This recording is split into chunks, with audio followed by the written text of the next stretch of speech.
अगर आप प्लान कर रहे हैं एक ऐसे स्टेबलाइज़र की जो आपकी ज़रूरतें पूरी कर सकता है, अगर आप एसी चलाना चाहते हैं या फिर आप किसी भी चीज़ के साथ अपना स्टेबलाइज़र कनेक्ट कनेक्ट करना चाहते हैं, जैसे रेफ्रिजरेटर हो गया, वॉशिंग मशीन हो गया, आप किसी के साथ भी एक स्टेबलाइज़र कनेक्ट करना चाहते हैं और आपको एक स्टेबलाइज़र की ज़रूरत है, तो मैं जिस स्टेबलाइज़र की बात करने जा रहा हूँ, जैसे आप देख पा रहे होंगे, ये एक स्टेबलाइज़र है जिसका नाम है माइक्रोटेक, जिसका मॉडल नंबर है EM4160+। ये एक ऐसा स्टेबलाइज़र है जिसकी कैपेसिटी है 1.5 टन एसी तक के लोड को ये सपोर्ट कर सकता है। आप चाहें तो इसे अपने रेफ्रिजरेटर पे भी यूज़ कर सकते हैं और वॉशिंग मशीन पर भी यूज़ कर सकते हैं। मैं इस स्टेबलाइज़र को पिछले 4 महीने से यूज़ कर रहा हूँ और जैसा आप जानते हैं कि ये स्टेबलाइज़र एक जानी मानी पहचानी ब्रांड है, ट्रस्टेड ब्रांड है। माइक्रोटेक ऐसा लोकल ब्रांड है नहीं और लुक वाइज भी बहुत अच्छा स्टेबलाइज़र है। आप यहाँ पे देखेंगे कि सबसे मेन चीज़ है कि आपको जो फीचर्स मिलता है, आपको इसमें डिजिटल डिस्प्ले मिल जाता है। डिजिटल डिस्प्ले में आपको इनपुट वोल्टेज और आउटपुट वोल्टेज दोनों मिल जाएंगे। इस स्टेबलाइजर की जो रेंज है वो 110 वोल्ट से 300 वोल्ट तक की मिलती है। अगर आपके घर में जो सप्लाई आती है बाहर से, उसका रेंज अगर 110 से 300 वोल्ट तक भी वेरी करता है, तो आपको घबराने की ज़रूरत नहीं है। ये स्टेबलाइजर अपने आप टेक ओवर कर लेगा और आपको एक स्टेबलाइज करके जो आउटपुट है वो आपके इक्विपमेंट्स तक पहुंचाएगा। जैसे अभी आप देख पा रहे होंगे कि आपका जो इसका डिस्प्ले है, इसमें आपको एक बार आईपी लिख के आता है, एक बार ओपी लिख के आता है। आईपी का मतलब होता है इनपुट और ओपी का मतलब होता है आउटपुट। जैसे यहाँ पे देख पा रहे होंगे, अभी घर में इनपुट 240 वोल्ट आ रहा है, लेकिन अभी यहाँ पे देखेंगे कि आउटपुट अभी आउटपुट आएगा और उसके बाद आपको दिखाएगा कि आउटपुट वोल्टेज ये कितना निकाल रहा है। तो अभी यहाँ पे आउटपुट आया और आउटपुट अभी 238 239 दिखा रहा है। अभी आप देख पा रहे होंगे कि जो इनपुट वोल्टेज है और आउटपुट वोल्टेज में कोई ये स्टेबलाइजर ज़्यादा काम नहीं कर रहा कि 240 और 238 के आसपास ये आउटपुट दे रहा है। लेकिन मैं आपको ये बताना चाहता हूँ कि ये उस वोल्ट तब ये स्टेबलाइजर का मेन रोल तब होता है कि जो वोल्टेज है वो एक लिमिट के बाहर जाएगा। जैसे ही ये वोल्टेज 240 या 241 के बाद जैसे ही क्रॉस करेगा, ये ऑटोमेटिकली वोल्टेज को कंट्रोल कर देगा। अभी ये इनपुट और आउटपुट में वैरी क्यों नहीं कर रहा? क्योंकि ये सस्टेनेबल वोल्टेज सप्लाई आपको घर के में मिल रही है।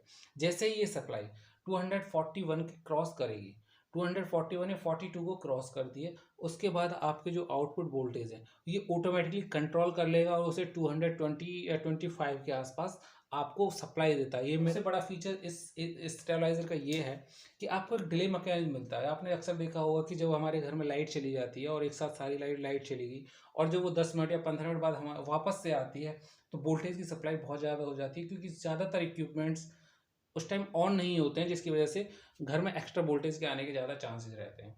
लेकिन इस स्टेबलाइजर में आप एक डिले मैकेनिज्म दिया हुआ है। जैसे मैं अभी इसको ऑफ करके दोबारा से ऑन करता हूँ, तो आपको 10 सेकेंड का डिले मिलता है। अभी 10 सेकेंड तक ये वेट करेगा, डायरेक्ट लाइट आते ही आपके इक्विपमेंट को सप्लाई नहीं मिलेगी।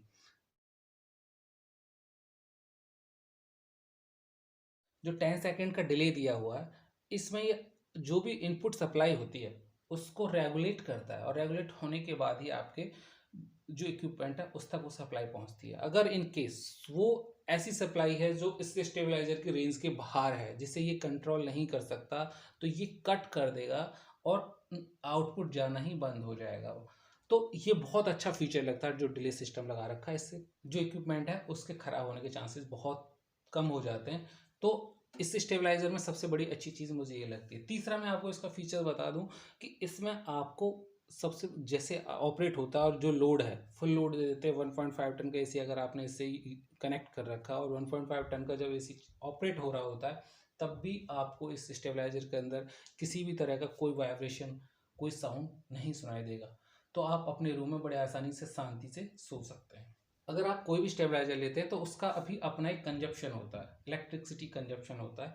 तो अगर ये नॉर्मली ऑपरेट होने पर 20 से 25 वाट के आसपास इसका खुद का इलेक्ट्रिसिटी कंजप्शन रहता है। अगर आप एसी या कोई भी लोड इस पर ऑपरेट भी ना करें, तब भी कोई भी स्टेबलाइजर होता है उसका एक लोड होता है, लेकिन इसका 20 से 25 है। मैंने और दूसरे स्टेबलाइजर्स को और दूसरे ब्रांड के स्टेबलाइजर्स को जो उनका कंजप्शन होता है वो 40 वाट के आसपास होता है, जो इसके मुकाबले काफ़ी ज़्यादा होता है। उस रेंज में भी ये आगे रहता है, उस क्वालिटी में भी और ब्रांड से थोड़ा अच्छा है। तो आप इस स्टेबलाइजर के लिए जा सकते हैं। बाकी ये मैंने आपको बता दिए फीचर्स। अभी मैं आपको एक जो इसका डिसएडवांटेज है, थोड़ा सा मुझे अच्छा नहीं लगा उसका, बस मुझे थोड़ा सा फ़र्क ये है कि जब आप रात में सो रहे होते हैं तो आपको जो डिजिटल डिस्प्ले अगर ये ऑन रहता है, तो पूरे रूम में लाइट कर देता है। तो इसके लिए आप चाहें तो यहाँ पे कोई छोटा पेपर लगा सकते हैं, या फिर एक हल्के डार्क कलर की एक पॉलीथीन इसके ऊपर लगा सकते हैं, टेप लगा सकते हैं, जिससे इसकी लाइट का विजिबिलिटी कम हो जाएगा। और बाकी ये बहुत अच्छा स्टेबलाइजर है। मार्केट में आपको ये 2000 से 2200 रुपये के आसपास मिल जाएगा। इसका बाइंग लिंक डिस्क्रिप्शन में दिया हुआ है। अगर आप इसे खरीदना चाहते हैं तो डिस्क्रिप्शन में जाकर उस लिंक पर क्लिक करें।